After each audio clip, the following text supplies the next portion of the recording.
ఇప్పుడు నేను మీరు కూడా కలిసి చర్చికి మసీద్కి వెళ్దాం. సెక్యులరిజం గురించి ఎవడైనా వాగితే, సెక్యులరిజం అనేది ఓన్లీ ట్రాష్. ఏమన్నాను? ట్రాష్ అంటున్నారు మీరు. ఎందుకంటున్నానంటే until you are a Hindu, secularism exist in India. ఒక్కసారి నువ్వు హిందూ కాకుండా గొర్రె కింద అయిపోయావు అనుకో, ఇంక సెక్యులరిజం ఉండదు. మా వాడు ఒక్కడే దేవుడు, అదే పుట్టించింది. దేవుడికి పేర్లు ఉంటాయి. మీ నాన్నగారు మిమ్మల్ని ఎరా అని పిలుస్తారు, మీ ఆవిడ గారు ఏమో ఏమండి అంటారు, మీ పిల్లలు ఏమో నాన్న అంటారు. ఒక్కడే దుర్గాప్రసాద్. అవును, మా స్టూడెంట్స్ ఏమో సార్ అంటారు. ఎన్ని పిలుపులండి! ఒక వ్యక్తిని 4-5 పిలుపులతో పిలిచినప్పుడు దేవుడికి 10 పేర్లు చెప్పుకోవచ్చుగా, దేవుడికి 100 పేర్లు ఉండొచ్చుగా. ఆహా నో, మేము బొడ్డు కోసి పేరు పెట్టాం, నువ్వు ఆ పేరుతోనే పిలవాలి. నేను బొడ్డు కోసి పెట్టిన పేరుతో కాకుండా వేరే పేరుతో పిలిస్తే హెడ్ కోసేస్తాం అనే మ్యాడ్గాల్ని నేను వ్యతిరేకిస్తున్నా. దేవుడు లేడని చెప్పట్లే. ఏకం సత్విప్రా బహుధా వదంతి. There is a god but there is so many paths to reach. ఈడాటోనే ఎక్కాలా, ఆటో ఎక్కకపోతే యాక్సిడెంట్లో పోతామా? పనికి మాలిన మతాలు. ఏం రాశాను అక్కడ పైన చదవండి, స్టిక్కర్ పైన, ప్రియమైన ప్రియ ఎడారి మతస్థులారా. ఓ క్వశ్చన్ చదవండి, అందులో ఏదో క్వశ్చన్ చదవండి, 2, 3, 5, 6, 7. అది మీ దేవుడిని ఎందుకు నమ్మాలి? అది ఫస్ట్ క్వశ్చన్. 5 చదవండి. 5, మీ దేవుడు పుట్టిన చోట ఇప్పటికీ అతనికి విలువ ఉందా? ఏం లేదు, ఊస్తున్నారు. అప్పుడు ఊసారు, ఇప్పుడు ఊస్తున్నారు. ఆ దేశం తెలుసా, బెత్లెహేంలో ఊస్తున్నారు. శాంపిల్ చెప్తున్నా నేను అనేది. ఎప్పుడైనా ఎక్స్పైర్డ్ అయిపోయిన మెడిసిన్ వాడతావా? వాడమండి. బోల్డ్ డబ్బులు పెట్టుకున్నామని వాడేస్తావు. ఇది అది ఎక్స్పైర్ అయిపోతే ఇంక మనం వాడకూడదు. నువ్వు అప్పుడు నీ పేరు ముందు ఎక్స్పైర్ అయిపోతావు కదండి. నేనేమంటా అంటే, మీరు నెట్లోకి వెళ్ళి కొట్టండి, చర్చ్ ఫర్ సేల్. తెలుసా మీకు? Church for sale. Church for sale. చర్చిలు అమ్మేస్తున్నారు. ఆ చర్చిలు కొని మన రవి అన్నారే, అదే లాట్ ఆఫ్ లివింగ్ రవిశంకర్ వాళ్ళు, ఇస్కాన్ వాళ్ళు, స్వామినారాయణ వాళ్ళు, జగ్గి వాసుదేవ్, ఇలా చాలామంది చర్చిలు అమ్మేస్తుంటే కొని వాటిని టెంపుల్స్ కింద మారుస్తున్నారు. కొందరు ఆ చర్చిల్ని కొని బార్ అండ్ రెస్టారెంట్ కింద మారుస్తున్నారు. అంటే క్రైస్తవ వ్యాపారం అనడానికి ఎంతకంటే ఇంక రుజువేటి నీకు? నేను వ్యాపారాన్ని వ్యతిరేకిస్తున్నా. అది వ్యాపారం వ్యతిరేకిస్తున్నా. అర్థమైందా? క్రైస్తవం అనేది వ్యాపారం. ఇప్పుడు మీ ఆవేశం ఏంటి నాకు అర్థమైందండి. ఇప్పుడు అర్థమైంది. అంటే యేసు ప్రభుని మీరు వ్యతిరేకించట్లేదు. లేను ఎలా వ్యతిరేకిస్తాను సార్? తప్పు కదా అది. సో మీ అన్నయ్య ఎక్కడ ఉంటాడు? మా అన్నయ్య అంటే మా ఊళ్ళోనే ఉంటాడు. మీకు అన్నయ్య ఉన్నాడు కాబట్టి. మీ అన్నయ్య ఎక్కడున్నాడు? వాడికి అన్నయ్య లేడు. వాళ్ళ అన్నయ్యకి పెళ్ళి అయిందా? మీ అన్నయ్యకి ఇంక 2 క్వశ్చన్ అడగకూడదు, ఏదో క్వశ్చన్. వాడికి అన్నయ్య లేడని చెప్పాడుగా. ఇక వాళ్ళ అన్నయ్యకి ఏం చేస్తుంటారు, వాళ్ళ అన్నయ్యకి కారు ఉందా, వాళ్ళ అన్నయ్యకి ఫ్లాట్ ఉందా అడగకూడదు. అలాగే లేనుండి మనం ఏంటి వ్యతిరేకిస్తాం సార్? యేసు అనేవాడు ఉన్నాడని నువ్వు నిరూపించు. డిసెంబర్ 25 కిస్మిస్ అది చేస్తారా? ఆ రోజు డేట్ లేదని, ఎక్కడా లేదని చెప్తున్నారు మీరు. ఏప్రిల్ 7 కూడా కిస్మిస్ చేస్తారు, తెలుసా మీకు? తెలుసా? ఇథియోపియస్టులని ఉంటారు వాళ్ళు. ఏప్రిల్ 7వ తారీఖు కిస్మిస్, వీళ్ళేమో ఇక్కడ కిస్మిస్ 25. నేనేమంటా అంటే ఆ డేటు వాళ్ళు ఏమన్నా, నేను అడిగాను మా తెలిసిన వాళ్ళని, అంటే వాళ్ళు కొంతమంది బైబిల్ని బట్టి వెనకాల వెళ్ళి క్రీస్తు పూర్వం ఉన్నారు కదా, దాన్ని బట్టి మేము డిసెంబర్ 25 మేము రాయేశారు. కానీ మీరాళ్ళు నారాళ్ళు కాదు. వరప్రసాద్ రెడ్డి అని విపి అంటారు, అతను బలభద్రపురం అని మన మనపేట దగ్గర. శాంత బయటకు వరప్రసాద్ రెడ్డి గారు. చిచ్చి అసలు నందికిను పందికి ఉన్నంత తేడా ఉంది. ఆయన పుణ్యాత్ముడు, ఇతను పాపాత్ముడు. నేను చెప్పలేదు పాపాత్ముడు అని. పాపులము మేము అని సాంగ్ లేదా? వాళ్ళంతా పాపులని వాళ్ళే చెప్పుకున్నారు. మనం గొర్రెలు అని వాళ్ళే చెప్పుకున్నారు. నేనేదో అంటున్నాను మీరు అనుకోకండి. ఇప్పుడు మీరు లిఫ్ట్లో వచ్చేప్పుడు చెప్పారా సార్, దుర్గాప్రసాద్ స్కూల్స్కి నేను ఓనర్ని, ప్రిన్సిపల్ని, లేకపోతే నాకు ఎలా తెలుస్తుంది? అలాగే వాళ్ళు రికగ్నైజ్ చేసుకున్నారు. గొర్రెలము మేము, పాపులం మేము అని వాళ్ళు రికగ్నైజ్. మీరేమో దాన్ని తిట్టంటారేంటి? నాకు అర్థం కాదు. నేను ప్రిన్సిపల్ గారు అన్నాను, తిట్టా? సార్ అంటే తిట్టా? అలాగే గొర్రెలు పాపులని తిట్టు కాదు, వాళ్ళను వాళ్ళు అడ్రస్ చేసుకునే పేర్లు అవి. సరే పక్కన పెడదాం. ఈ వీపీ ఏం చెప్పాడంటే, వీపీ అంటే మీరు అనుకునేది కదా వరప్రసాద్. అతను ఏమన్నాడంటే, నేను ఈ ఆఫర్ ఇచ్చాను సార్, ఒక 10 lakhs చెప్పాను, 25వ తారీఖు కిస్మిస్ నిరూపించండి అని. 10 lakhs సరిపోదేమో అని 25 చేసాం, తర్వాత 50 చేసాం. ఇప్పుడు ఎంత రాసాం చూడండి, 90. అది అందుకని పెంచారు సార్. అంటే 90 ml గాలకి 90 ఇస్తే బాగుంటుందని. కానీ 90 ml వేసి పడుకుంటున్నారు కానీ ఎవరు రావట్లేదు. సరే పక్కన పెడితే ఈ వీపీ ఏమన్నాడంటే, డిసెంబర్ 20 పుట్టాడు ఎవరు చెప్పాడు?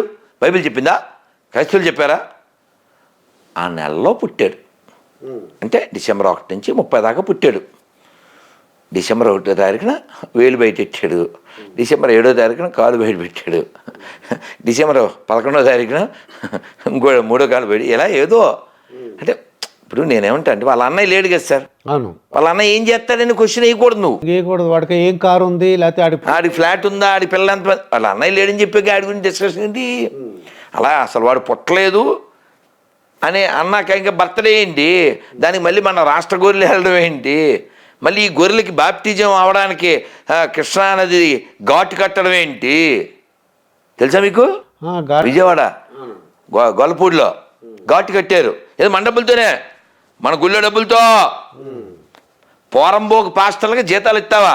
అన్లెస్ వేరే పోరంబోకు వాడు ఒకడు ఇలాగే ఇంటర్వ్యూ తీసుకుని వేయలేదు. అంటే మీకేమన్నా అంటే మిమ్మల్ని నన్ను పీకేది ఏం లేదు. వాళ్ళంతా మన పుట్టిన వాళ్ళేగా. ఏ బ్రిటిష్ వాళ్ళు పుట్టారా? అనిల్ కుమార్ తెలుసా? బావ తెలుసుగా. బావ ఎక్కడే ఉంటాడు. అనిల్ కుమార్ బావ ఎక్కడే ఉంటాడు. షర్మిల హస్బెండ్. ఆయన బ్రాహ్మణ్ అంటాడు. ఆయన వాళ్ళ ఇంటి పేరు మల్లాది. ఆడు చెప్పేసి సోది. మల్లాదోళ్ళు తెలుసుగా, మల్లా చంద్రశేఖర శాస్త్రి గారు గొప్ప ఆయన. అలాంటి ఆయనకి ఆ ఇంటి పేరు కలిగినాడు. 2 ఆడపిల్లల తండ్రి. వాళ్ళ నాన్న చచ్చిపోతే ఆడు వెళ్ళలేదు. ఎందుకంటే ఈ పనికిమాలిన బైబిల్ ఇందాక చెప్పాను కదా, పనికిమాలిన బైబిల్ అని. అందుకు మీకు రుజువు చెప్తున్నా. ఇలా చాలామంది తల్లులు, చాలామంది తండ్రులు చచ్చిపోతే ఈ పనికిమాలిన చదవడం వలన, దీన్ని ఫాలో అవ్వడం వలన వాళ్ళ అమ్మని నాన్నని వాళ్ళు అంత్యక్రియలు కూడా చేయలేదు. ఒక మనిషికి తల్లి కంటే తండ్రి కంటే గొప్ప వాళ్ళు ఎవరు ఉంటారు సార్? అలా తల్లిదండ్రులకు కూడా క్షోభ పెట్టేలాగా చివరి చూపులు కూడా లేకుండా చేసే పనికిమాలిన బైబిల్ మన దేశానికి ఎందుకు, ప్రపంచానికే దరిద్రం. ఎవడన్నా సరే క్యూబ్ టీవీ దమ్మున్నాడు వీడియో కింద కామెంట్ పెట్టండి, మీ నెంబర్ ఇవ్వండి, నేను మతం మారిపోతా. ఇలా చెప్పినారు. ఏం చేస్తాం? అది చూపించండి కెమెరాకి. 26 క్వశ్చన్లు అదే చూపిస్తాం, తర్వాత పెడదాం. ఇప్పుడు కొన్ని ప్రభుత్వాలు ఏం చేస్తున్నాయండి, తెలుగు మీడియం బదులు ఇంగ్లీష్ మీడియం ప్రవేశపెడుతున్నాయండి. తెలుగు మీడియం వద్దు, ఫుల్ ఇంగ్లీష్ మీడియం పెడితే బాగుంటుంది, మీరు అమెరికా వెళ్ళొచ్చు, రష్యా వెళ్ళొచ్చు, ఏ దేశం వెళ్ళొచ్చు అని అంటున్నారండి కొన్ని ప్రభుత్వాలు.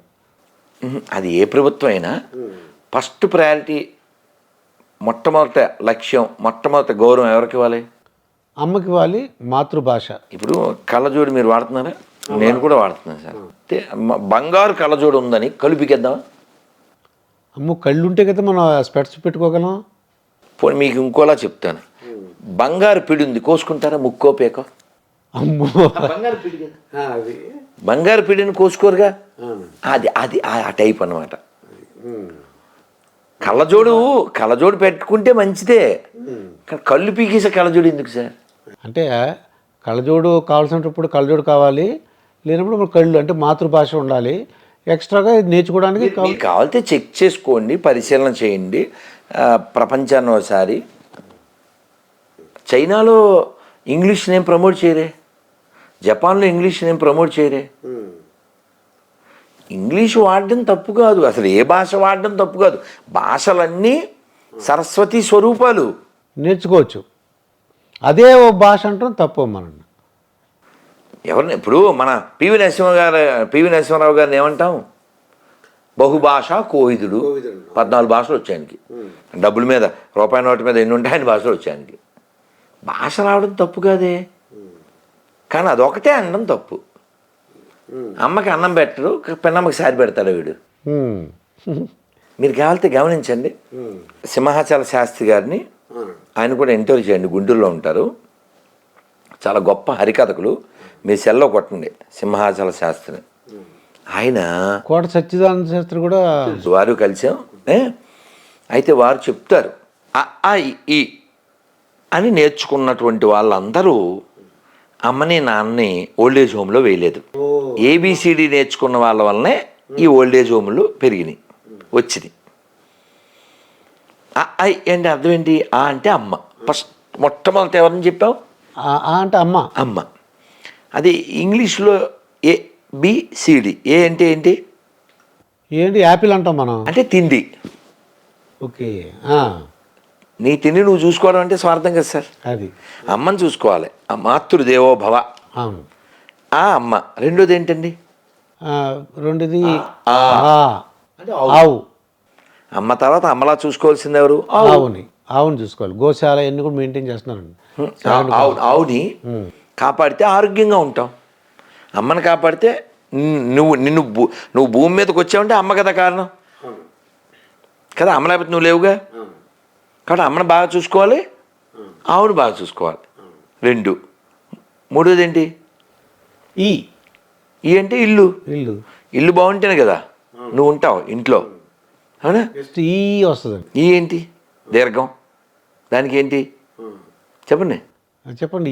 నేను చెప్తాను యాజ్ ఏ ప్రిన్సిపల్, మీరు చెప్పండి. ఈ అంటే మనం ఏదో ఏగా అనుకుంటాం, అంటే ఈ కీటకాలు రాకూడదేమో నేను అనుకుంటున్నానండి. అది ఈ అన్నప్పుడు ఈగ రాదు, ఈశ్వర అని వస్తుంది. ఓ ఈశ్వర. ఎవడో పనికి మాలిన వాడు దాన్ని ఈగ చేశాడు. ఈశ్వర్ అంటే గాడ్.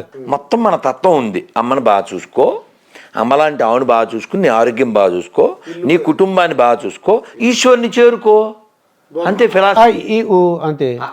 అంతే. మళ్ళీ ఊ కూడా అక్కర్లే. ఈలో మొత్తం జీవిత సారం. అది ఏబిసిడిలో ఏముంది? A for apple, B for bat, C for cat, D for dog. అంటే నువ్వు యాపిల్ తినేసి బ్యాట్ కట్టుకుని కుక్కలాగా పిల్ల కొట్టు చచ్చిపో. చాలా బాగుంది. ఇది సింపుల్ కదా సార్.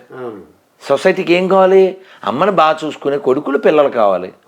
అమ్మని తీసుకెళ్ళి ఓల్డేజ్ హోమ్లో వేసేవాడు మనకెందుకు సార్? అందుకని అమ్మ భాషను గౌరవించకపోతే మాతృభూమి, మాతృభాష, మాతృభూమి, మాతృభాష, మాతృమూర్తి. అమ్మ కావాలి, అమ్మ భాష కావాలి, అమ్మ భూమి కావాలి. రాముడు చెప్పాడు. అన్నయ్య లంక బాగానే ఉంది, మనం ఇక్కడ ఉండిపోదాం అంటే ఏమన్నాడు? అపి స్వర్ణమయీ లంక నమే లక్ష్మణ రోచతే జననీ జన్మభూమిశ్చ స్వర్గాదపి గరీయసి. లక్ష్మణ, లంక బంగారమే, నేను కాదని చెప్పను. కానీ మనకి దీనికంటే మన అమ్మ లాంటి మాతృభూమి స్వర్గం కంటే గొప్పవి. లంక కంటే కాదు, స్వర్గం కంటే గొప్పవి. అందుకని బొబ్బిలిపిల్లి సినిమా చూశారు కదా, అందులో జననీ జన్మభూమిశ్చ, అది ఎక్కడి నుంచి వచ్చింది? జననీ జన్మభూమిశ్చ. ఈ పదం, ఈ వర్డ్ ఎక్కడిది? రామాయణంలోది. నీకేమో రామాయణం తెలియదు, మీ అమ్మ చెప్పదు, మీ నాన్న చెప్పడు, మీ స్కూల్లో వాళ్ళు చెప్పరు. నీకు తండ్రి పితృవాక్య పరిపాలన, తమ్ముళ్ళు, ఇవన్నీ నీకేం తెలుస్తాయి? ఇంగ్లీష్ మీడియం అయితే కష్టం, అవునా? దీనికి తోడు 4వ తరగతి విద్యార్థులకి గుణదల గురించి పాఠం పెట్టారు. అన్న ఎఫెక్ట్ గుణదలలో ఏముంది సార్? వాళ్ళు ఆక్రమించి ఒక కొండ మీద ఒక ఈ లారీ అంటే మేరీని పెట్టారు. పెళ్ళి అవ్వకుండానే ఎవరికో కడుపయ్యి కన్నది. అందులో ఆదర్శం ఏముందో నాకు అర్థం కాదు. పోనీ గవర్నమెంట్కి ఆదాయం లేదు, ఆదర్శం లేదు, అది పాఠం. డబ్బులు మాత్రం కనకదుర్గం కొండ నుంచి ఎత్తిపోతాడు. కొట్టు తెలుసా? కొట్టు సత్యనారాయణ దేవాదాయ శాఖ మంత్రి. 500 టిక్కెట్టు, అమ్మవారి ఆజ్ఞ అనుకోవాలి. మనం కల్లోకి వచ్చి చెప్పింది అమ్మవారు. కొట్టుకెళ్ళిపోవడానికి కొట్టుకి ఐడియా అనమాట. మనమే డబ్బులు ఇచ్చి కొనుక్కోవాలి మన అమ్మవారి దర్శనానికి. వీళ్ళు పాఠాలేమో లారీ పక్కన మేరీ ఇవన్నీ పెడుతుంటారు.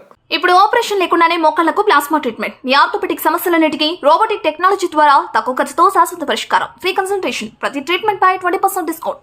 ఈ ఆఫర్ కొద్ది రోజులు మాత్రమే. త్వరపడండి. V9 hospitals 9281465842.